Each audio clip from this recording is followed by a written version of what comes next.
Welcome to From Hollywood to the Heartland. From Hollywood to the Heartland. Where two actors share their journey from Tinseltown to Middle America. Stories and insights about showbiz. Along with lots of laughter. It's all right here. Here's your host, veteran podcaster, Beau Tiffany. 3, 2, 1. Welcome back to another episode of From Hollywood to the Heartland. My name is Beau Tiffany, your host, along with Anthony Powell, and our special guest today, Ayman Samman. Welcome, Ayman.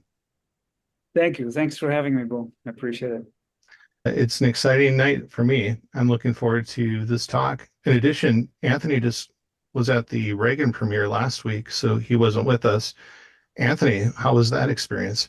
It was great. I had found out, I think I shared with you just a few days before I headed down there, that my part had made the final cut of the film. I'm sure, as Ayman will identify with, sometimes you don't know if your part's going to get cut out.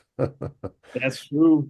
But when we went to actually go see the movie, the director, Sean McNamara, pretty well-known director, came up to me and said, "Hey, you did a great job." So yeah, about a 12-second little news anchoring bit. As I told you, Ayman, before we started recording live, I was a news anchor for many years, so wasn't that much of a stretch.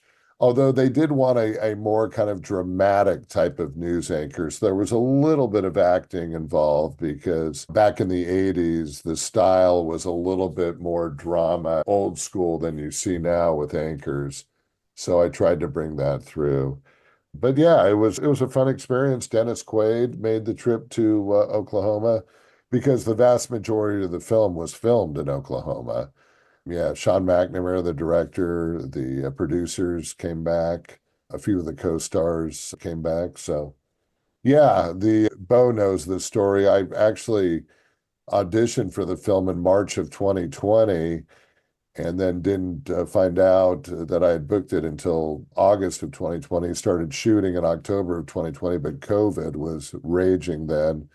So the set was shut down many times. And then, of course, you had the Screen Actors Guild strike.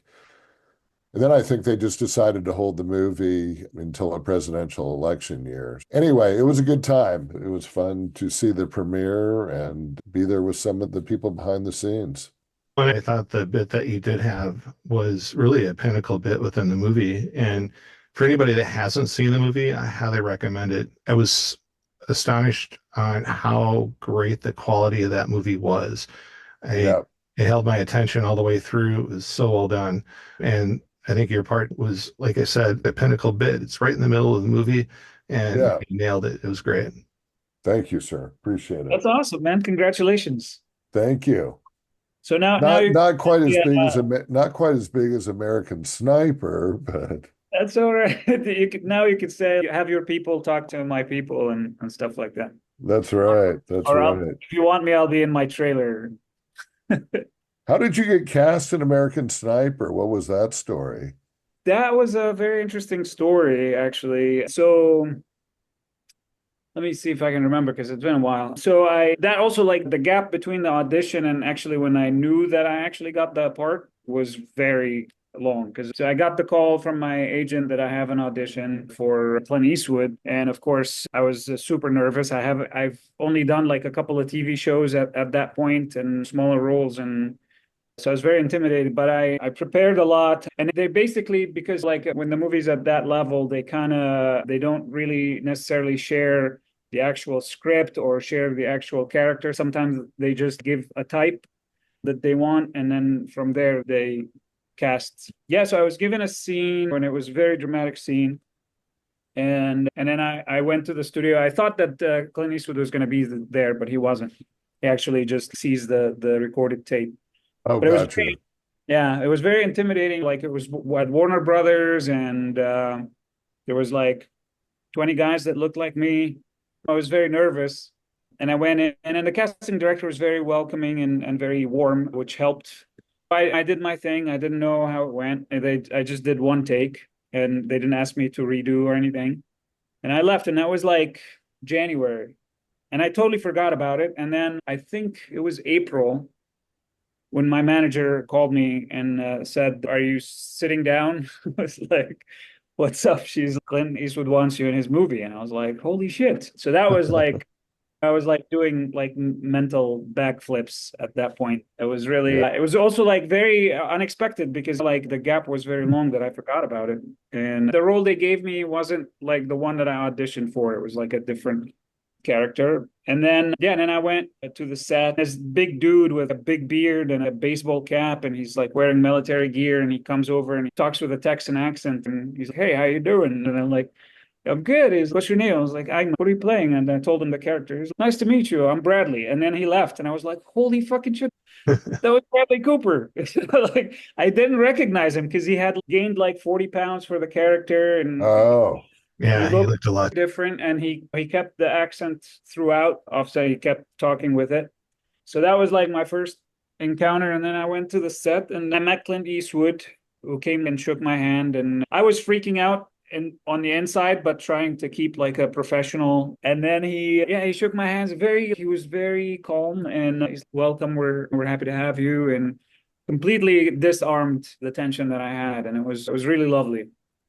Yeah, it was a once you started filming your scene with Bradley Cooper, did the nerves go away since they were so warm to you initially?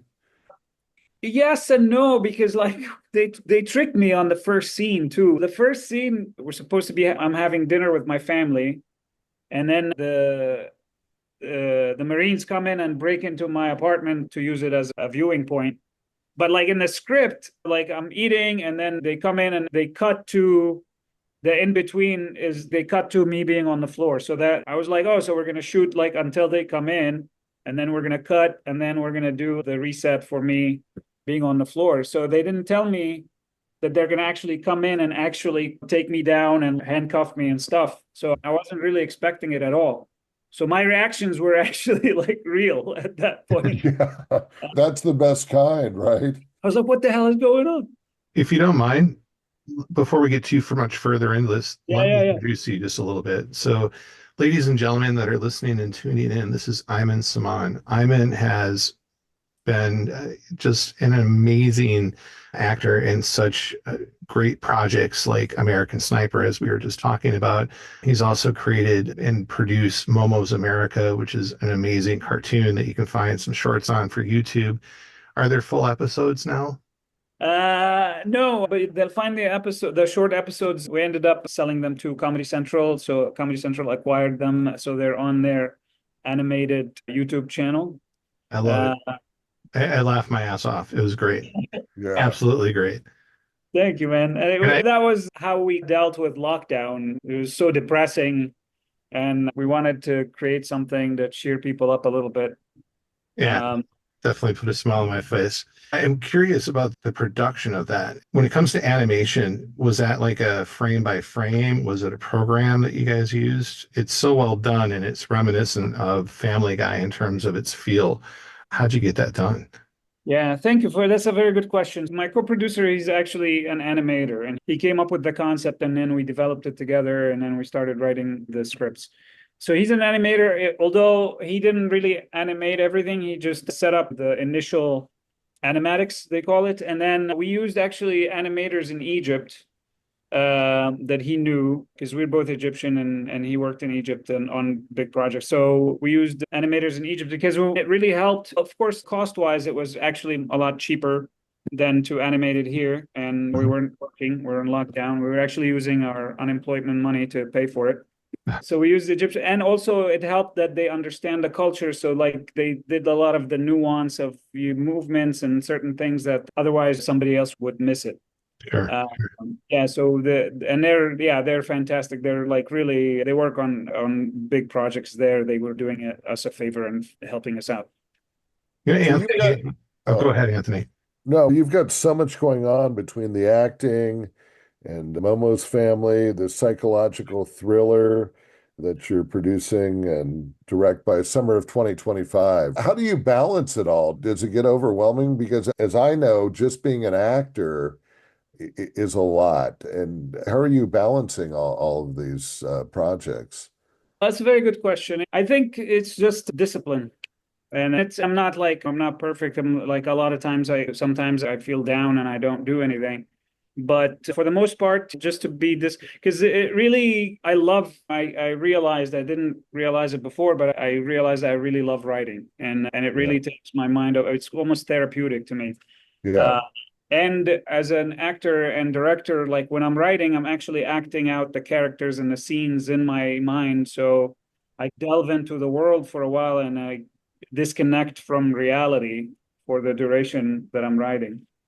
And I applaud you for taking your destiny into your own hands and coming up with your own projects Amen. rather than them just waiting to come to you. Because Yeah. as we all know, being an actor can be, you can have some busy periods, but then you can have some long droughts. But I think it's great that you've taken the initiative to put your face and name behind your own projects. Thank The you. diversifications is amazing. I talked to you about Right. that before we started recording. You just blow me away with the things that you've been involved with. And I love one of the things I used to talk about in my old podcast was like the fundamental pillars, the tools in the toolbox. And you exemplify that. You seem to be able to pull out a different tool to fit writing or voiceover or acting or what brought you over to the States? Heavy metal. Yeah. It's amazing. You truly are a gifted artist. Thank you so much. I appreciate it. Sometimes I feel like I have no choice. I tried the non-artist life. I had a corporate job and I was a consultant for a while, but I couldn't do it. I have no choice.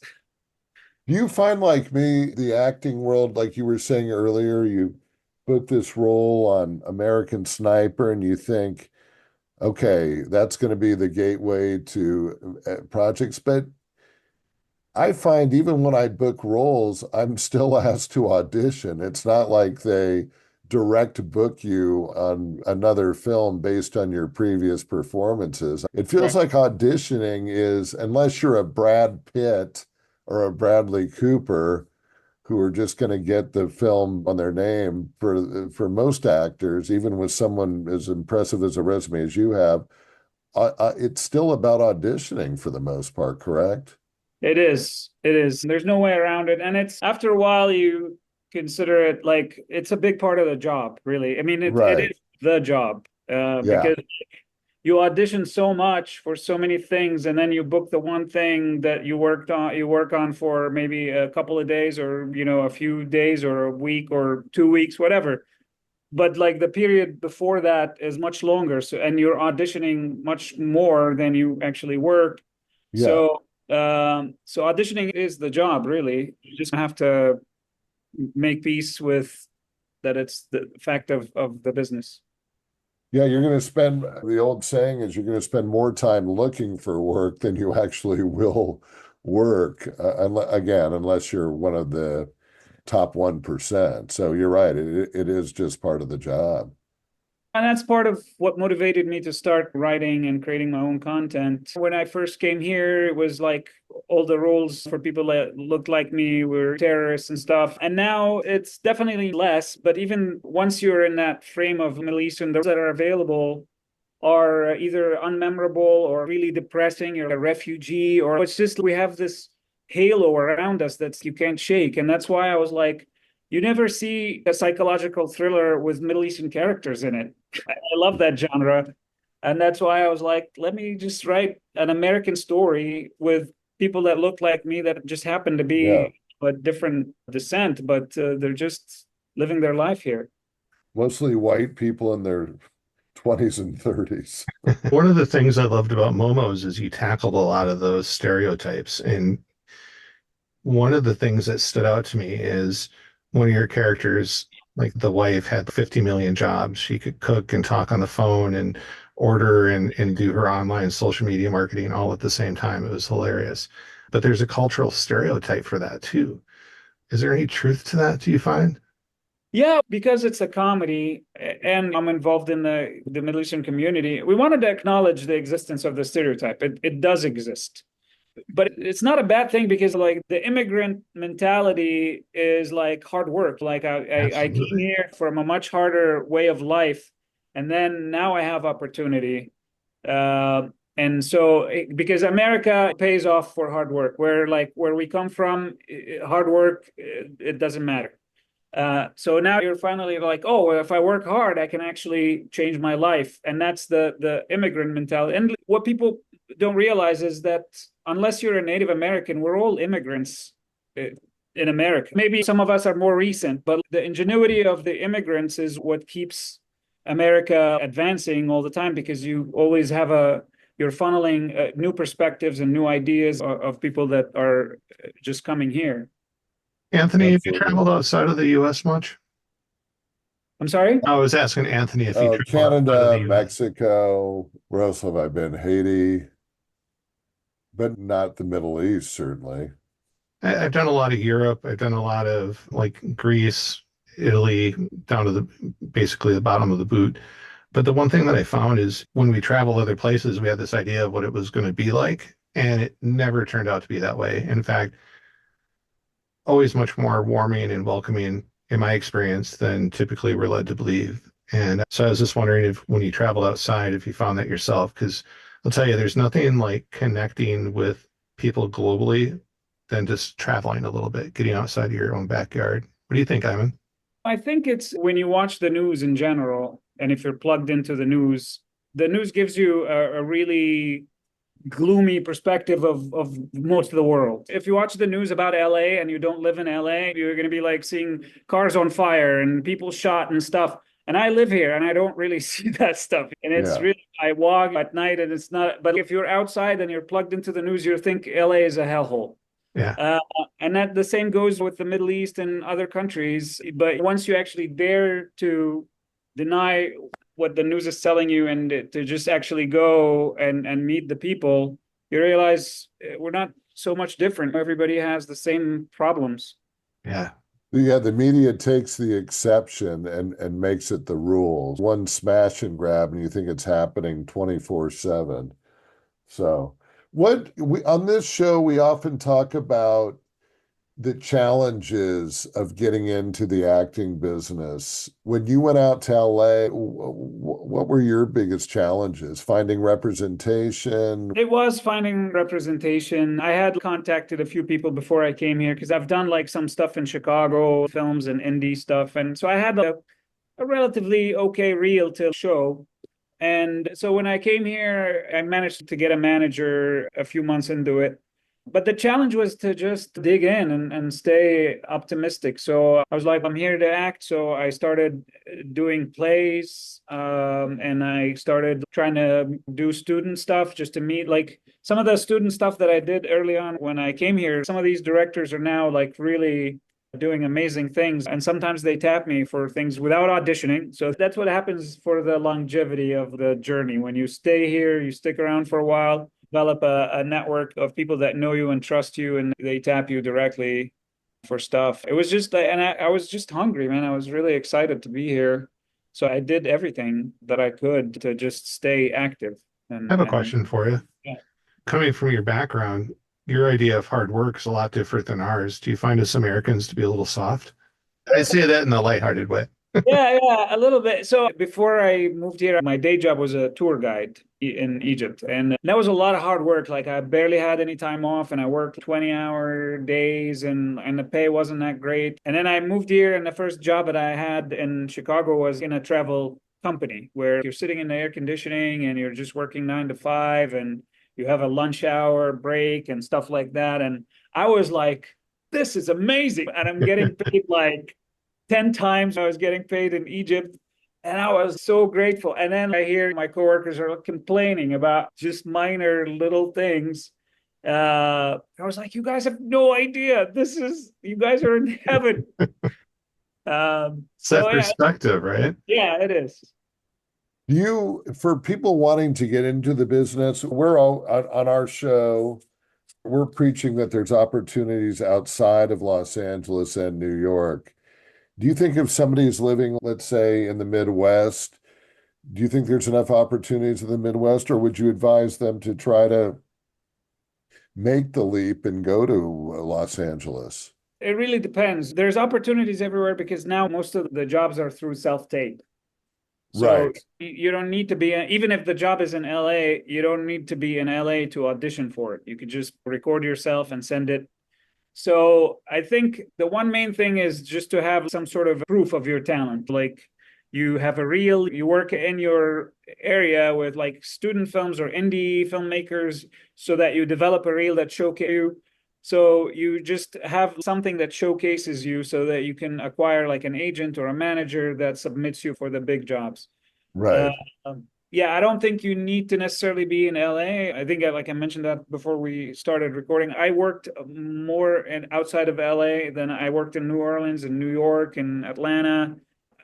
So I worked, the percentage was probably 50-50 of the jobs that I did between LA and other places. And now the world is like a much smaller place with social media. You could start creating your own content, Instagram, YouTube. There's no excuse. You just create your opportunity is really, and this is the time for it. You have your own broadcast avenues that you could just put yourself on camera and showcase your talent. Let me launch this back into, so you started or launching a video marketing agency.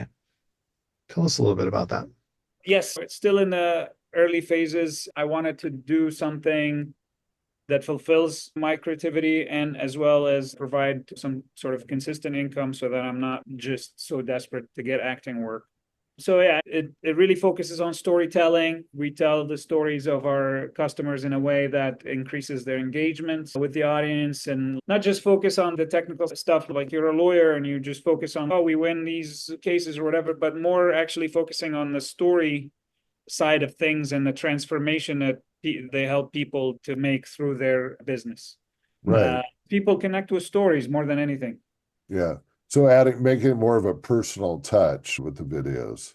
Yeah, so Yeah. it's not just straight up, hey, this is our product, buy it, and it's $500 or whatever. It's more like this is actually the transformation that we do in the world. We change people's lives in that way and Right. show examples of that. And you touch people through real stories, of course, but we use storytelling as a form of marketing.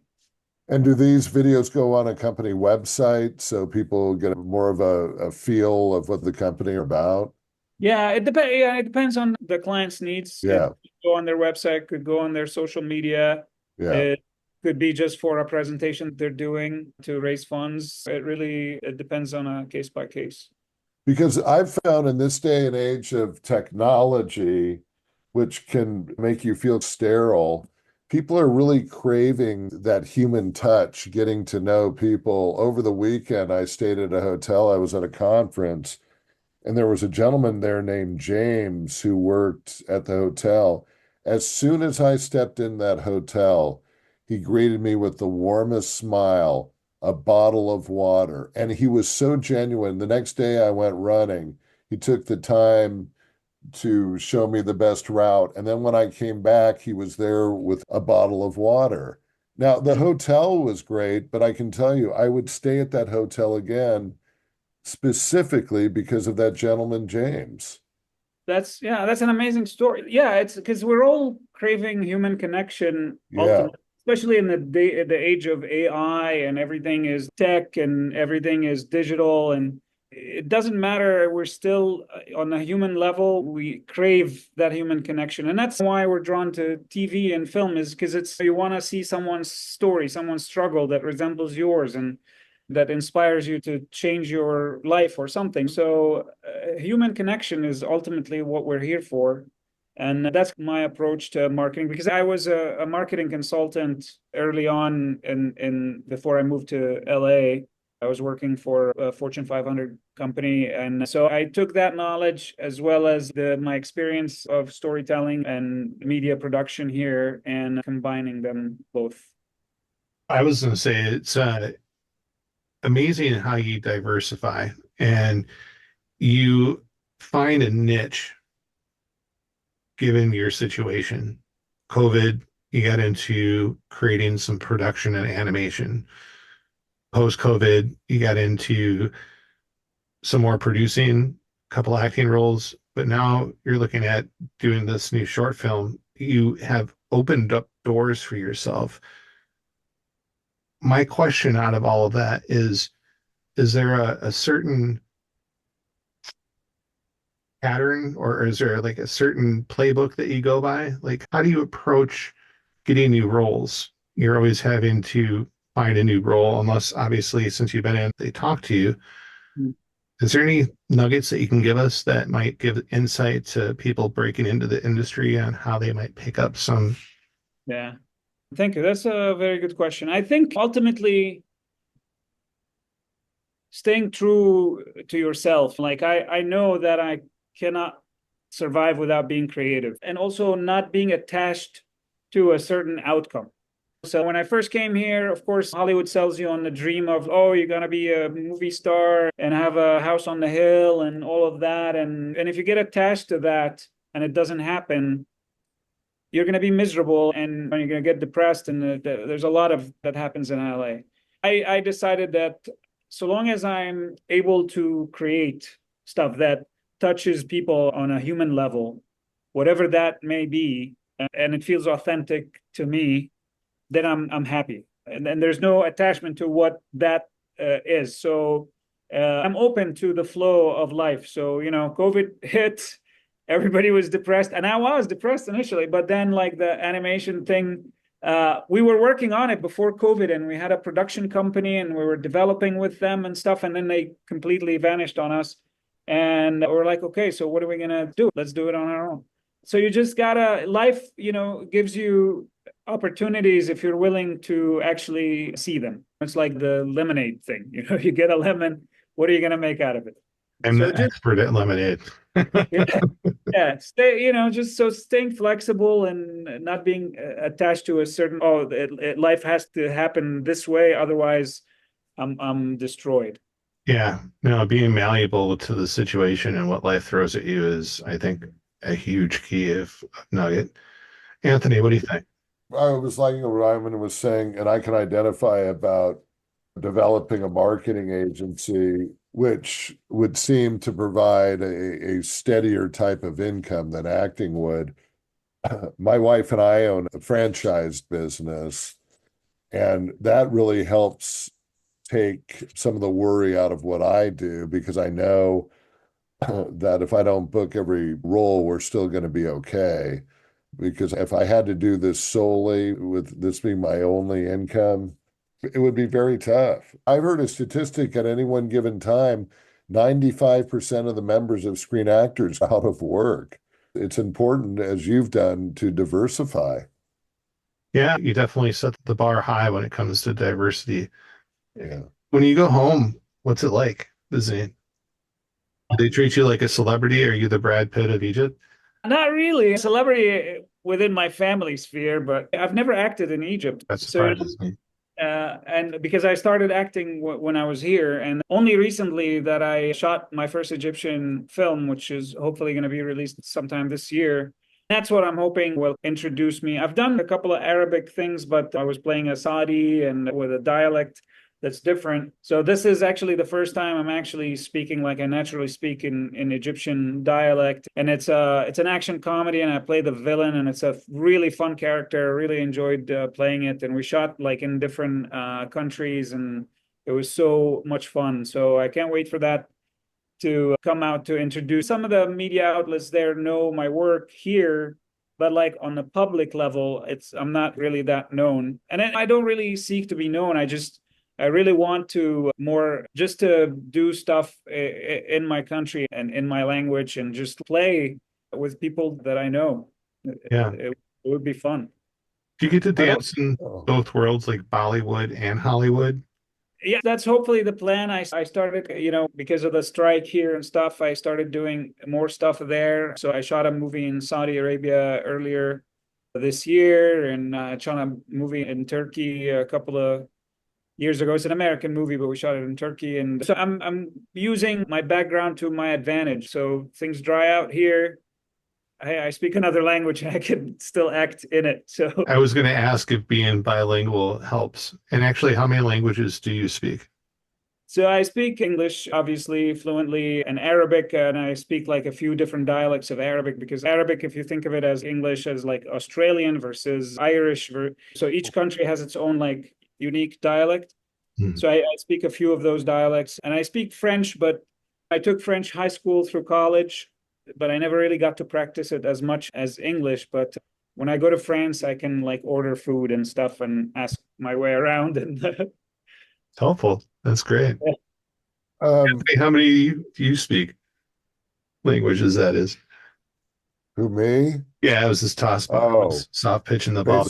basically English North American, English with a little Southern accent, and un peu de français.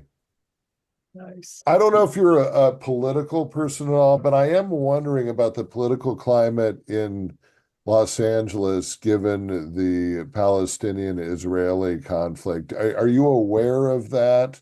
With Of a lot of course. Los Angeles being Jewish, and I don't know if you get involved in it, you don't even have to say, but I'm just wondering about that in Los Angeles. Yeah, of course. Los Angeles is like it's full of creative, passionate people, and everybody's gets heated about the issues. I have friends on. I have a lot of Jewish friends, and I have a lot of Arab friends, and I have moderates, and I have extremes on both sides. And Right, and I think the main issue that this whole obviously what's happening is really devastating, and it really needs to stop. But I think the issue that really is being emphasized also is just that there's a difference between the religion and or the religious beliefs and the political ideology. Don't mix them up. Don't say because just because you're a Jew, you're I hate you, or just because you're Muslim, I hate you. It's not because it's really ultimately it's not about the religion, it's a political, right. and what's happening is the mix up between religion and politics, which always happens. But yeah, I hope that people have the discernment to be able to recognize the difference. Very well said. Very well said. Absolutely. And I know that's off topic, but it's so timely. Just was just curious about that. Thank you. It's a good question. Yeah. What do you see in terms of changes in Hollywood since we went through the pandemic? You touched on it earlier in this podcast, but there's a lot that's changed. How has that rewritten the playbook for you? The pandemic, the production was almost non-existent. It was really minuscule. Then after that, things started to pick up, and then, the writers strike and then the actors strike, and we can't seem to catch a break. And then AI, and then, all of this debate that's happening. You could either be sour about it, or you could just see, okay, so things are closed here. What can I do to change my situation? And a lot of people are pivoting. A lot of actors are doing other things, and it's great. I think it's great when life throws something at you, it forces you to be creative about it. Yeah. Some people have started podcasts or vlogging or teaching or coaching. So a lot of people pivoted, and they feel I know a lot of people that are no longer necessarily actively acting, but they found a fulfilling alternative. Yes. One of the topics that we've talked to our guest about is this whole emergence of AI and the tools, the threat to the industry, or at least the perceived threat. How are you viewing the advances in AI? Has it been helpful? Is it a threat? Where do you see it going? I think I don't think it's a threat. I've always been like a geek about like technology, and a nerd, and I just try to jump in and learn things. And then so like when they're like, oh, it's going to replace writers and it's going to replace this and that. And I tried a lot of these. I think because the word AI is so trendy, they just throw it at anything. Right. But it's software. It's really just new software, but they just have to say it's AI so that it sells. Yeah. And a lot of it is really super lame. Like it's I've tried so many, especially in the writing arena. I don't think it's going to replace humans anytime soon. Maybe in the future, I don't know. But like at this point, I think it's a good tool. Like you could use it as an assistant, as like someone to brainstorm with, to generate some ideas. But you cannot rely on it to tell a full story, because as what Anthony mentioned earlier, and we touched on, is like the human connection.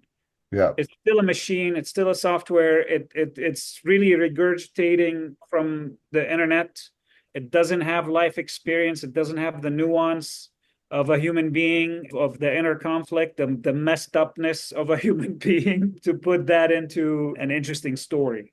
But it is, some of the tools are very beneficial, especially in the early creative process. But it's not something like you're going to put a prompt and it's going to spit out a feature film that's going to be a blockbuster. Right now, it can't do that.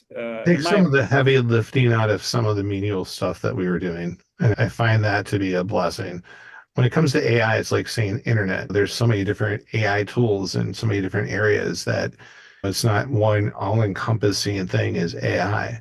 And it's interesting to see what develops out of it. Like you've alluded to and mentioned several times, I don't think there's ever really, at least nowhere in the near future, going to be a day that the human element, the thing that makes us who we are, is replaced easily by software. I don't think people necessarily love technology. In the last 3 years or so, I've done an informal poll of myself. I've asked countless people of all ages, and I say this to them. In my view, social media has been one of the worst things to ever happen to society. And not one person, no matter their age, has ever disagreed. There's been some good things, but when you look at the negatives, the lying that goes on, making young girls feel inadequate, teenage depression has skyrocketed. So it's like we're given technology, but we don't. How many times have you heard people say, I hate going to a restaurant anymore because you don't see people talking, they're all on their phones? Or even going to the grocery store. I see, and I'm one of these myself, I'd much prefer a human checkout person than having to go through the self-service checkout. So people were presented with so much technology, but that doesn't mean it's embraced 100% by any means. Yeah, I agree. I think there's a fine line between using technology and being used by technology. So, Yeah, well, that's really well said. You should trademark that. hold on. We got about 10 minutes left. I want to use them because this is a rare opportunity that I get to sit with you. You're always busy. Every time I see you, you're in something new, something that's making me laugh my butt off. What's the next 5, 10 years? Do you look that far ahead? I stopped doing that since I was in corporate America, and every year you come to the year-end review and they're like, where do you see yourself 5 years from now? And nothing ever happens like from that vision. Could I have predicted COVID 5 years ago? Probably Right. not. Right. So the maximum I plan is like a year, maybe two ahead, because who knows what's going to happen in the next 5 minutes, really. Yeah. So I just try to, and I started like a meditation practice several years ago. And so I try to more or less stay present to what's happening right now rather than worry about what's going to happen 5 minutes from now. You meditate daily? Yes. Yeah. And for how long, if I may ask? Sometimes 45 minutes to an hour. Yeah.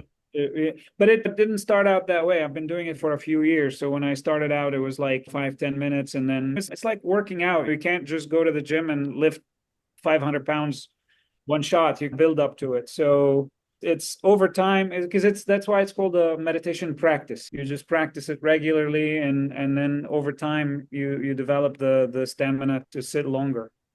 Yeah. I have one What, last. Go ahead.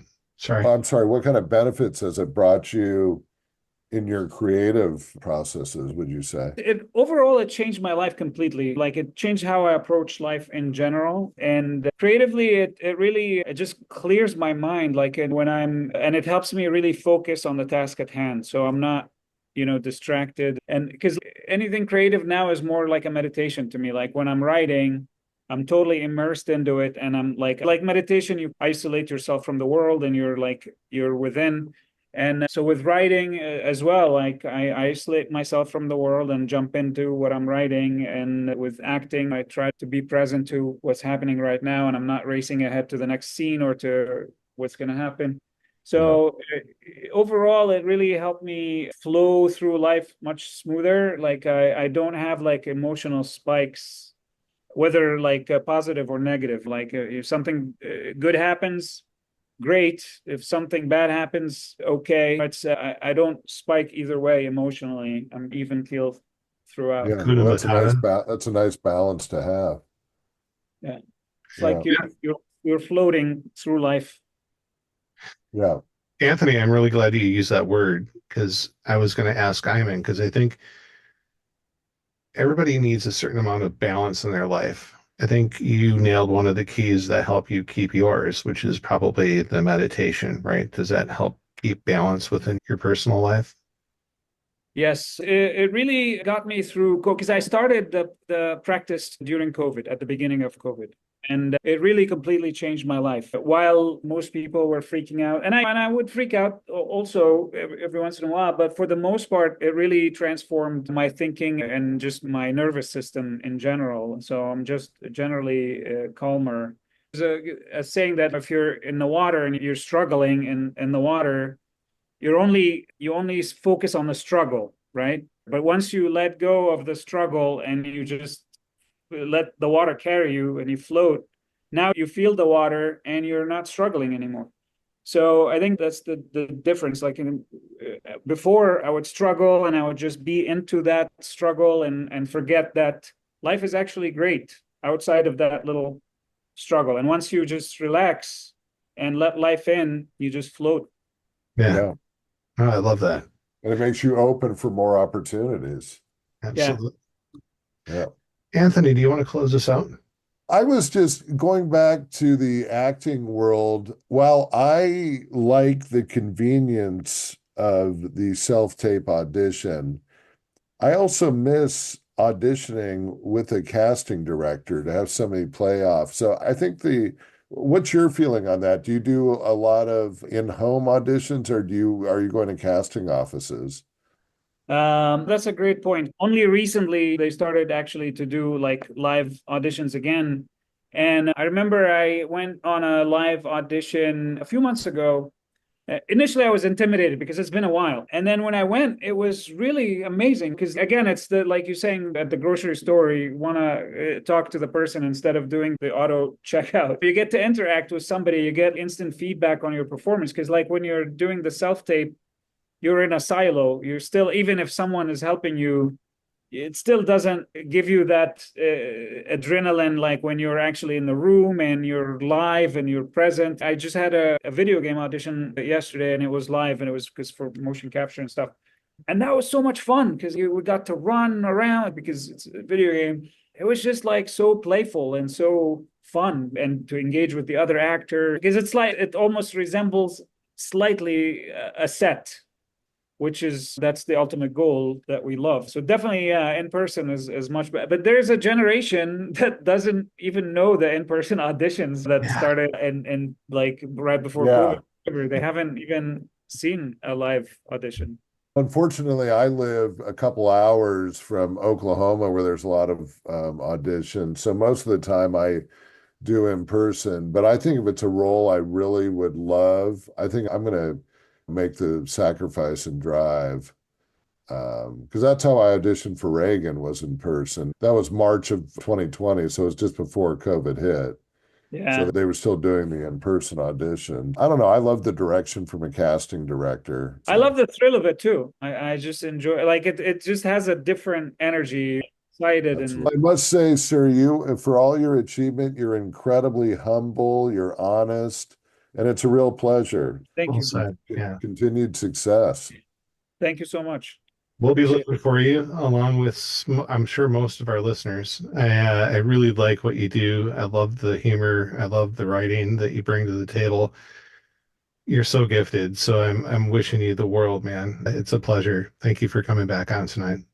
Thank you, Beau. Thanks for having me. I really appreciate it. And it was really nice meeting you, Anthony. Yes, likewise. Thank you so much for your time. Continued success. Thank you. Okay. Take care. All right. See you guys. Bye.